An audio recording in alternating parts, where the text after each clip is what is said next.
What's up, guys? It's Jaciel Chavez, and I'm joined here with my brother, my twin brother, What's up, guys? Adriel Chavez, Adriel. And today we want to take this time to just talk about a few topics that have been introduced in my class.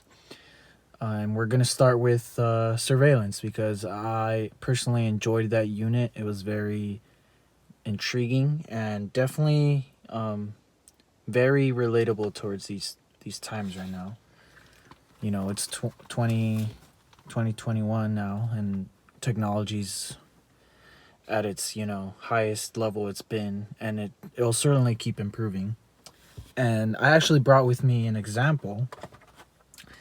I'm not really a big anime fan per se, but I do like this series called Naruto. Some of you might like it. And I was eyeing this product for a while. It's a collectible toy. And I managed to get my hands on it from a website that sells memorabilia and stuff like this. So I'm pretty sure you guys know that when you buy stuff online, usually these companies will ask if you allow them to send you email updates, newsletters, stuff like that.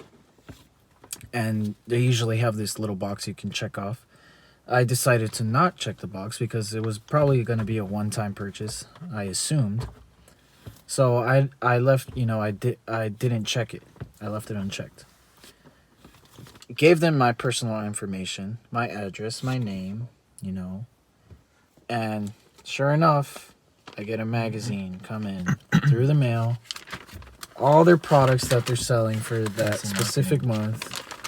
Not gonna lie, had me hooked for a second. Of course. And that's their strategy, but the main thing here is how easily they can manipulate consumers, and even more is how easily they can take people's information. Happens to the best. And how easily we let our information be taken away from us. Yeah.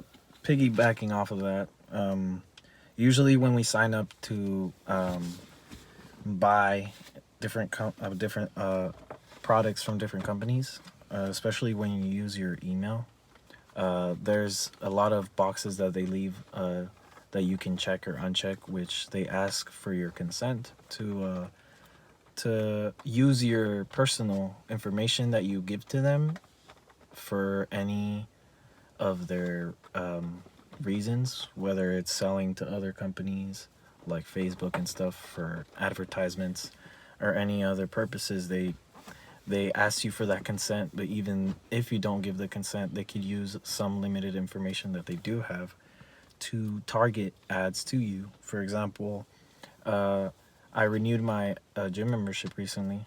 I think it was this week. Yeah, it was this week. And I had to renew it since gyms had closed for COVID. But when I went back and renewed it, literally hours after I was done with my session, I was scrolling through Instagram and a bunch of Gymshark ads popped up and a bunch of protein stuff popped up.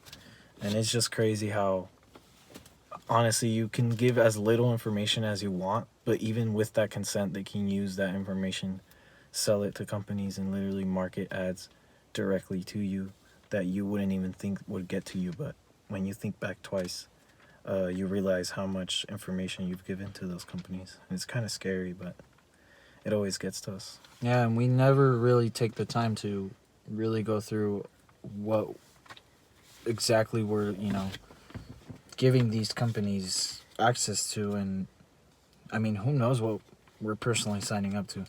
But, we could go off on a tangent on that. But I also wanted to talk about another topic that was also introduced in my class, which is code switching.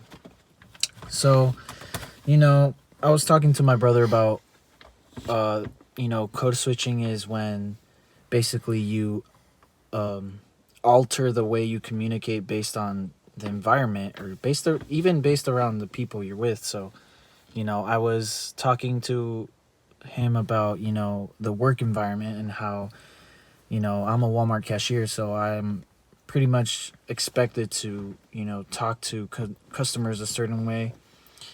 And, obviously I'll be approached by all kinds of people from all types of places, and I was talking to him about I obviously alter the way I talk to, customers of different race. Like, I'm obviously from, Latino background. So whenever I approach, or whenever these Latino customers kind of approach me, I kind of, side with the way I can communicate with them easier. So I'll speak Spanish to them. I just find it very easy, and most of the time it goes over our heads that we basically code switch. I'd be comfortable saying hundreds, thousand times a day. You can be at work speaking formally, and then the next second you're with your friends, and you're speaking slang. So I was just telling him how it's very often overlooked, and it's something we do all the time that we don't really take into account, which is very interesting. Yeah, I work at UPS, and in my location, at least in my location, there's a handful of coworkers that I have that cross the border. So they live across from the border in TJ, and they come over to work here. And the code switching is so easy that like you don't notice it when you do it. But with those coworkers, I can switch to Spanish, or I can uh, speak into more of their banter, because Latinos have more of a sensibility to have banter around the same people, and I just side with them a lot. And then when I have to talk to my manager or my supervisor, ask them about something, I'll switch automatically to English, and then to a more of a formal language, more of a formal way to speak and ask about anything. So it's pretty easy, but you don't notice it, and it's pretty cool, Yeah. especially if you're someone that knows two languages or even three, like multiple languages. It's pretty cool. Yeah. So those were the two topics that we wanted to talk about today, and I found it very enjoyable, and hopefully we can, speak on more topics that we learn as we go through our college careers. So with that, we'll be signing out.